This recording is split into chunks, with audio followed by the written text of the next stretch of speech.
Zimbabwe. Zimbabwe. Zimbabwe. Zimbabwe. Somewhere in a boardroom right now, a very powerful, very wealthy, very nervous person is staring at a map of Africa. And the country that is keeping them at night is not the one you would expect. It is not Nigeria with its oil. It is not South Africa with its gold or even xenophobia. It is not the DRC with its cobalt. It is Zimbabwe. The country that the world spent over 20 years calling a failed state, laughing at it, even in movies. They make fun of Zimbabwe. The country that was sanctioned, isolated, lectured, and even written off. That same country, right now in 2026, has the most powerful governments and the most powerful corporations on earth quietly, nervously asking themselves one simple question. What is it that this small country called Zimbabwe wants? And by the end of this video, you are going to understand exactly why.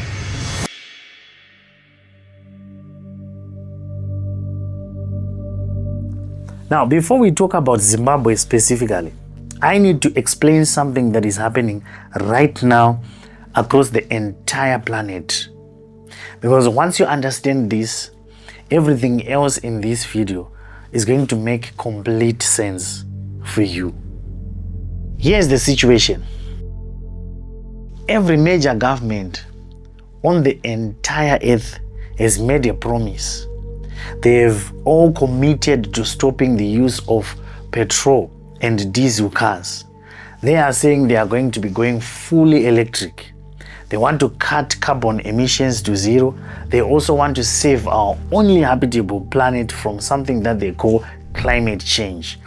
And I know that most of you have actually heard about this thing a lot.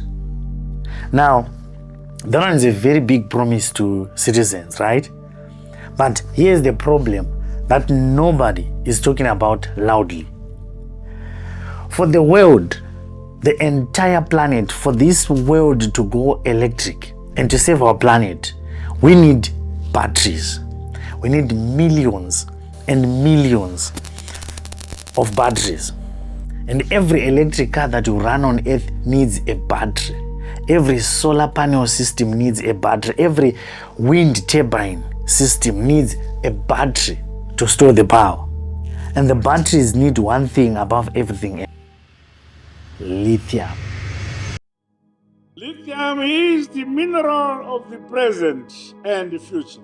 Now, the International Energy Agency, one of the world's most respected energy organizations, has done the maths, and the numbers are actually very, very scary. Because by 2040, the world will need 40 times more lithium than it is producing today. 40 times. Think about that for a second. Now let's say you need 1 cup of water to do something today. We are saying by 2040 you would need 40 cups to do that same thing, but the tap you have can only produce 1 cup. So where does the rest of the cups come from? That is the crisis that the world is facing with lithium. And this is where this little teapot-shaped country called Zimbabwe starts getting into the story. Zimbabwe has the largest lithium reserves in Africa. I did not say the second or the third largest. I said the largest. Zimbabwe is expected to become one of the world's biggest exporters of lithium. Zimbabwe sits on top of platinum, the metal that is inside every car's exhaust system that stops toxic cars from poisoning the air. It has gold, it's got nickel, we've got diamonds. So Zimbabwe is one of the most mineral-rich countries on this entire planet per square kilometer. But for years, Zimbabwe was just digging these materials up and then shipping them out raw as they are. And other countries were taking that raw material, processing it, and then adding value to it, and then sell it back to the world at 10 times the price. is like someone who is growing the best maize in the region but selling it as raw grain for just $1 per kg, while everyone else turns that maize into mealie meal, and then they package it, and then they brand it, and then they sell it at $10 per kg. So it is the same maize, but 10 times the money because of just processing. So Zimbabwe was just getting $1, and other countries were getting $10. Now, that arrangement is over.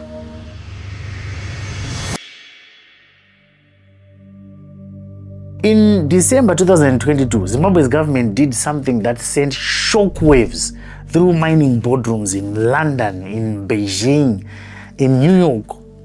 They completely banning the export of raw lithium ore. Simple as that, banned. No more shipping raw lithium out of Zimbabwe. They said, if you want Zimbabwe's lithium, you have to process it here, on Zimbabwean soil, using Zimbabwean workers, generating Zimbabwean jobs and Zimbabwean taxes. The reaction from the international mining industry was obviously instant. They called it was too aggressive, and then they called it disruptive. They did what they always do. Some Western newspapers wrote about it with, that particular tone, the one that they use on an African country, when an African country stops cooperating, somewhere between alarm and mockery. But here's something that those articles did not say. Zimbabwe was right. And then in February 2026, Zimbabwe went even further. They banned all mineral exports, not just lithium, everything. Gold concentrates, platinum mate, chrome, all of it. They said nothing is going to leave Zimbabwe unprocessed. The message was very clear from Harare. We are done being the world's raw material supplier. We are going to capture the value ourselves, and then we are going to process it. Tega, muno. Now, here is where it actually gets very, very interesting. Zimbabwe was not alone in this. Africa was actually watching. Within months of Zimbabwe's lithium export ban, Namibia announced exactly the same thing, a ban on unprocessed lithium exports. And they even publicly said they were following Zimbabwe's model. They said it. The DRC, which controls up to 70% of the world's cobalt supply, started reviewing its own export policies. Conversations started happening in Nigeria, in Ghana, in Tanzania. And let me explain to you why this is so significant. Because one African country banning raw material exports is a problem that, these powerful mining companies can actually manage. They can deal with that country, they can pressure the government, they can sanction it, and then they wait. They can just find another supplier. But what happens if a number of African countries move together? You need to understand that Africa holds the majority of the world's critical minerals. We're talking about lithium, cobalt, platinum, gold, manganese, coltan. So even if 5 African countries with critical minerals decided together, we are no longer exporting raw materials, I tell you the global battery supply chain would face a crisis with no short-term solution. That green energy revolution will stop. Electric vehicles will even stop. The entire promise that the world's governments made to their citizens about, doing clean energy, it will stop. Now, Zimbabwe lit the match that could start that fire. And that is why the boardrooms right now are actually very, very nervous about what Zimbabwe is doing.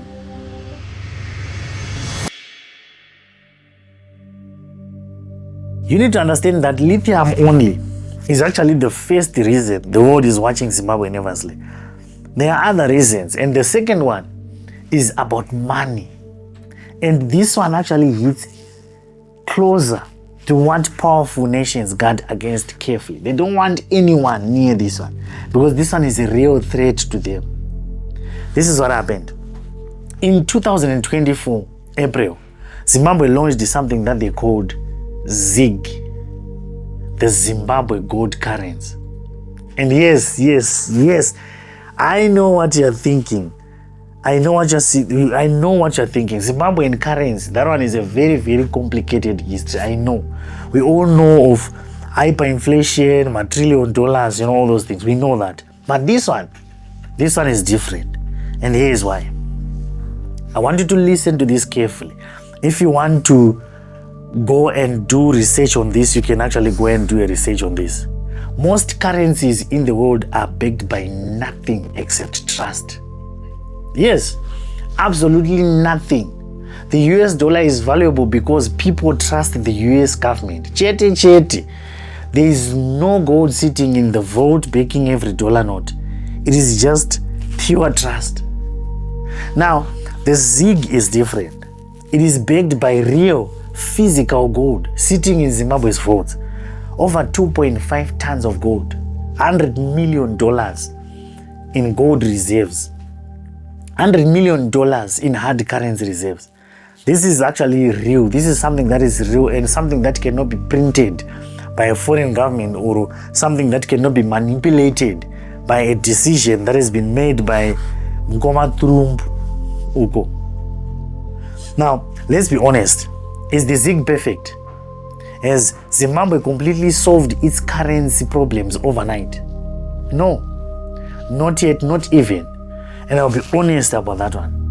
But here's what actually matters about the ZIG. It is a proof of concept.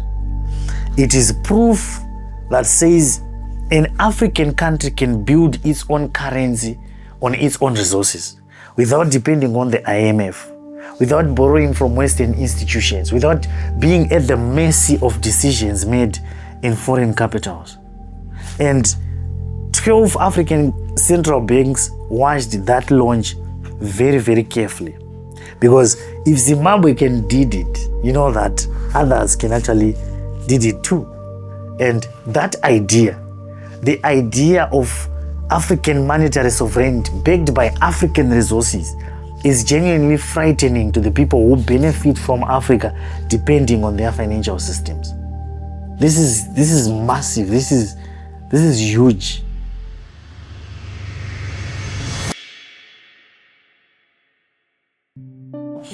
Let me show you something that happened just a few weeks ago that most people have not heard, or something that they have not connected to this big story. In June 2026, the United Nations held a vote. They were electing new members to the United Nations Security Council. The Security Council is the most powerful room in international diplomacy. It is where the world's nations discuss war, peace, sanctions, and the future of humanity. So only a handful of countries sit on it at any given time. And Zimbabwe put its name forward. And 182 countries out of 191 voted yes. 182 countries. Let that sink in. We are talking about the country that has sanctioned, isolated, and written off for over 20 years.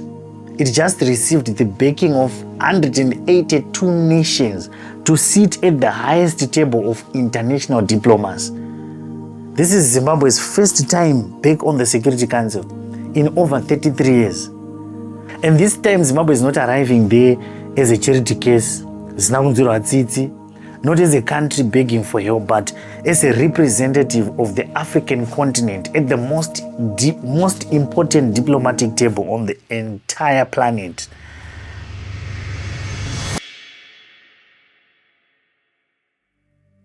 What we are talking about here, guys, is not just diplomacy, where Zimbabwe is turning heads. In 2025, Forbes magazine named Zimbabwe the number one country to visit in the entire world, on this whole planet. Listen, not number one in Africa, number one on earth, number one on the entire planet. Zimbabwe was ahead of South Korea, was ahead of Sri Lanka, ahead of every single tourist destination on this planet. Forbes, maybe you don't know, Forbes is one of the most widely read business and lifestyle publications in the world. So when they say number one, the world actually listens, because those guys, they don't play. That same Zimbabwe that was told it had nothing to offer, that same Zimbabwe that even tourists some time ago were warned away from going there, was named the world's top destination. Victoria Falls, Hwange, Mana Pools, Great Zimbabwe. World-class safari experiences and the warmth and hospitality of Zimbabwean people who genuinely welcome the world. So the world noticed, and now the world is coming to us.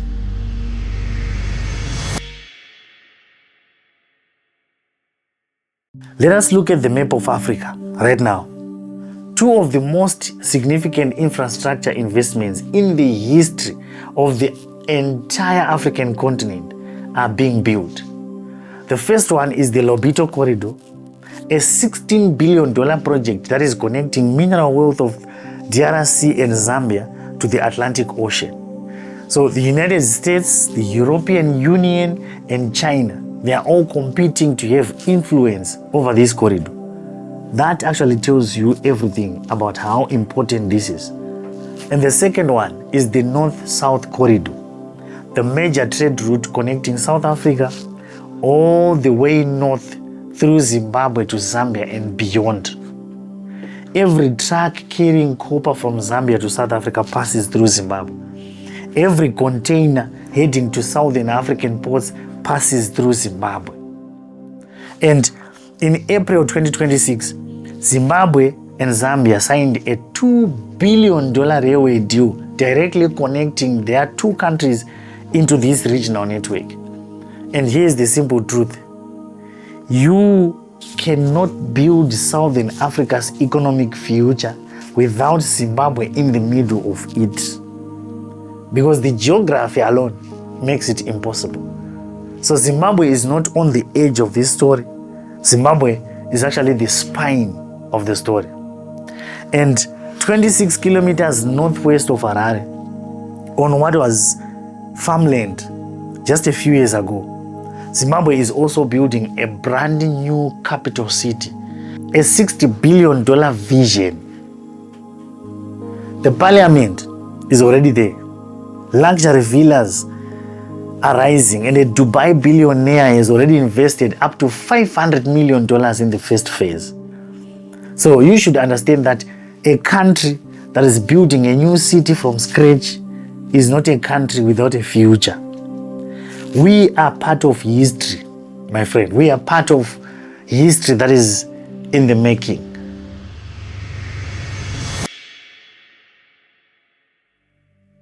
I have the economic number that should make every Zimbabwean proud, and I know some South Africans angry.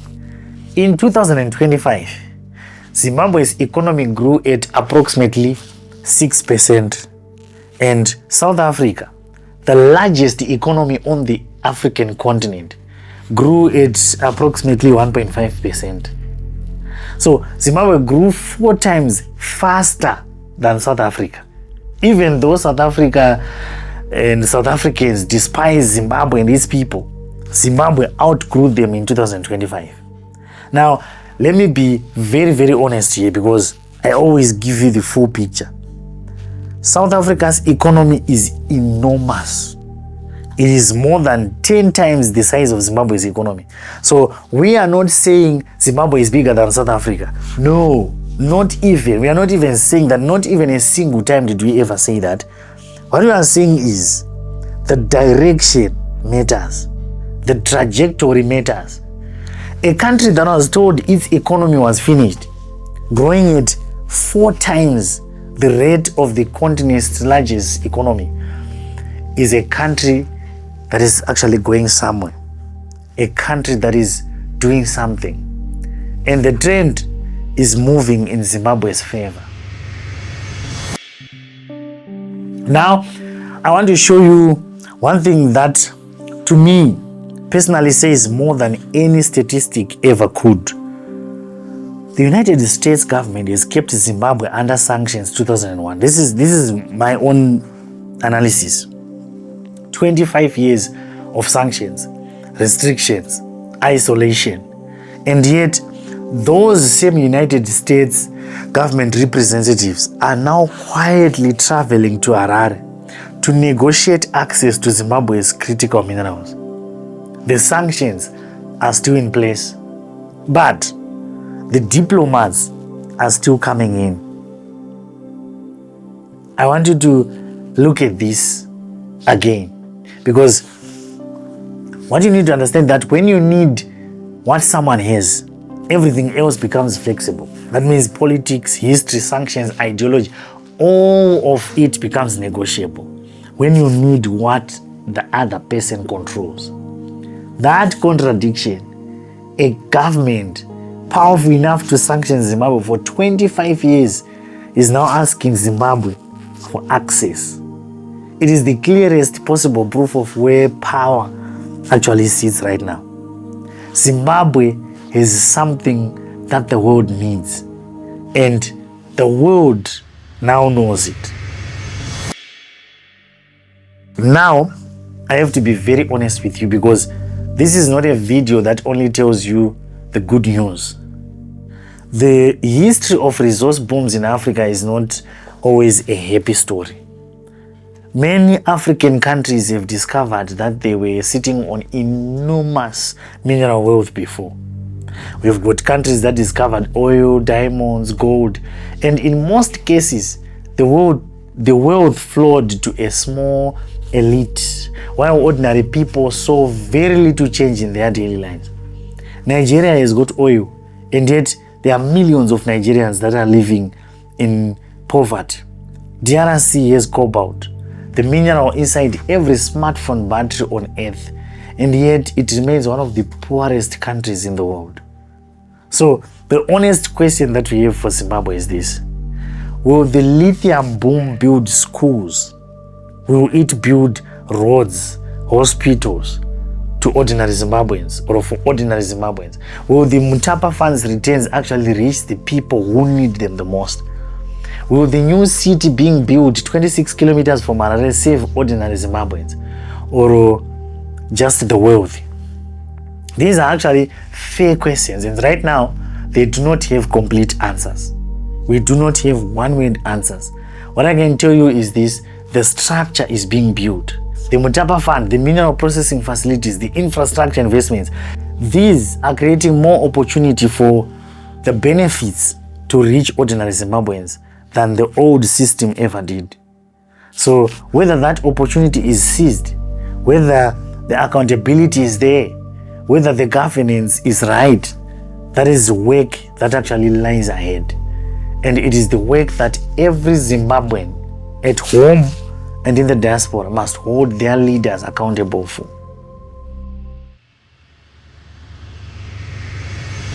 Let me bring this home. For 20 years, the world told a story about Zimbabwe. It was known as a failed state, it was a charity case, basket case, cautionary tale. But that story was very, very useful to some people. A Zimbabwe that believed it was worthless would keep sending its minerals out at the lowest possible price. It would keep accepting whatever the terms that were offered. It would keep being grateful for whatever investment that came its way, no matter how disrespectful, no matter how unfair the conditions that were attached. But the story was never true. Underneath the narrative of failure was one of the most mineral-rich territories on this planet. Underneath the economic turbulence was a country with the lithium that would power the future, the gold that bakes its own currency, the platinum that the entire world's cars is going to be depending on, the geography that makes it the spine of Southern African trade, a country that has been named #1 in the world to visit, a country that 182 nations just voted onto the United Nations Security Council, a country that is building a brand new capital city, a country growing 4 times faster than South Africa, a country at the center of a $16 billion regional infrastructure. The boardrooms are nervous because they made a calculation. They had calculated that Zimbabwe would always need them more than they needed Zimbabwe. That calculation is no longer correct. The world is not afraid of Zimbabwe's army. That's one thing you need to know. It is not afraid of Zimbabwe's diplomatic network. It is not afraid of anything else. It is actually afraid of something that is much, much simpler. The world is afraid that Zimbabwe knows exactly what it has. And Zimbabwe is not giving away this time. It is not giving it away in any way whatsoever. Now share this video with every Zimbabwean you know. Share it with every African who was told that their country had nothing to offer. And don't forget to subscribe to this channel, because this is what we do here. Real stories, real research, real Zimbabwe, real Africa. I'll see you in the next one.